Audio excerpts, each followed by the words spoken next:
بسم الله والصلاة والسلام على رسول الله. أهلا وسهلا بحضراتكم في فيديو جديد. الحر المفاجئ للحمام ومشاكل الاحتباس الحراري والموت المفاجئ، والحمام إن هو يسهل بقى ويخس فجأة، والحمام بقى اللي بأكل عياله وممكن يموت على عياله، وممكن الدنيا كلها تبوظ عندك وانت تقعد تلف حوالين نفسك وما انتش عارف ايه السبب، وتشخص العلاج وتقول للواحد بقى الحاله يقول لك ادي بقى سالمونيلا، واحد تاني يقول لك ادي مضاد حيوي، وتقوم مدمر الحمام وموت حمامك وقاعد جنب الحيط بسبب تشخيص خاطئ، او واحد ما عندوش خلفيه ولا خبره في علاجات الحمام تمشي وراه. ما تشغلش دماغك وما تحكمش عقلك في ان انت يعني انت اضرب حمامك مني، يعني انت اللي شايف حمامك عني. انت لو بتسالني سؤال تقول لي الفرد الحمد عنده ايه، لازم تجيبني على اكتر من سؤال. زي مثلا هقول لك الحمام فضلاته عامله ايه، الحمام بياكل ولا لا، هل بيشرب ميه كتير، هل بياكل، هل حصنت نيوكاسل. شويه اسئله. اما انت اضرب حمامك وبحاله حمامك وبمدى تقصيرك او اهمالك في شيء معين لحمامك. فانت لو اهمل في حاجه معينه لازم تعالجها قبل ما تتكلم وتعالج وتتسرع بهلاك عشتك وحمامك. مش عايز اقول لك 90% من مشاكل الحر والصيف سهله جدا جدا في علاجها وباقل تكلفه، بس عايزه ان انت تشغل دماغك. يعني ايه الكلام ده؟ يعني هقول لك معظم الاسهالات وخسسان الحمام وكشاشان الحمام بيبقى نتيجة إجهاد حراري واحتباس حراري من الحر.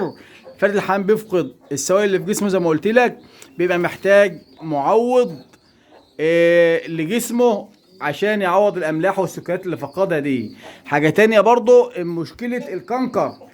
الكنكر يا جماعة بيبقى كتير جدا في الصيف، فلازم تغسل المساء يوميا، تغير الحمام المية بتاع الحمام يوميا، وتدي جرعة كل 21 يوم لمرض الكنكر، زي الفلاجيموكس، زي الكانكيل، زي الفلاجيل، اي حاجة. المهم انت ما تهملش حمامك.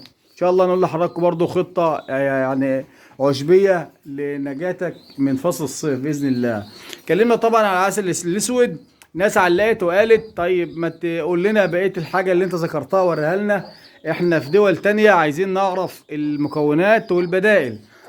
هقول لك النهاردة طبعا انت اديت يوم عسل اسود، هقول لك ادي تاني يوم حاجة اسمها سكرولايت او الكترولايت او محلول معالجة جفاف، وما يقلش عنهم فايدة يا جماعة ورخيص جدا.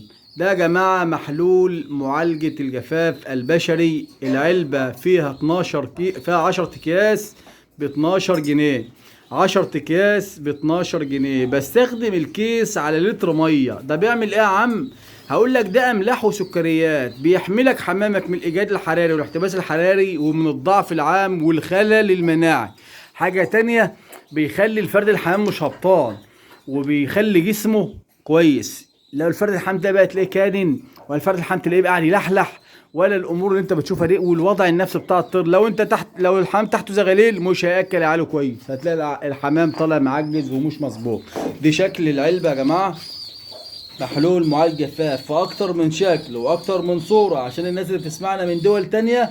هو ده محلول معالج جفاف، بتستخدم كيس على لتر مية يوم او يومين اسبوعيا، مفيش اي مشكلة.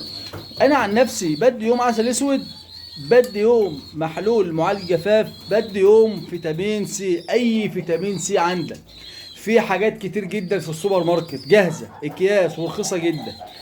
إيه طيب انا يا عم حمامي حلو، ايه اللي يخليني بقى اسمع كلامك واقعد اشغل بالي بقى بالحمام وبالعلاج وبالكلام ده؟ هقول لك هتطلع يوم فجأة هتلاقي حمام ميت بدون اي مقدمات.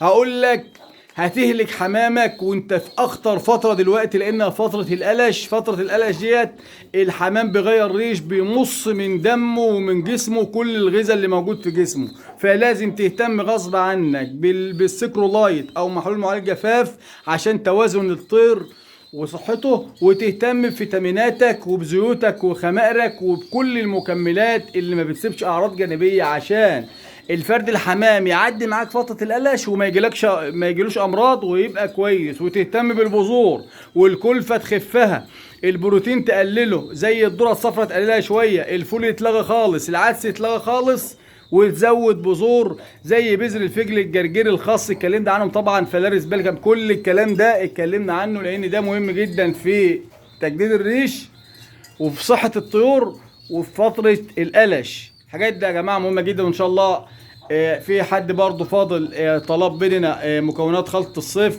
احنا عاملينها قبل كده بس ان شاء الله طورناها شوية، هنتكلم برضو مع حضراتكم فيها في فيديو لوحده.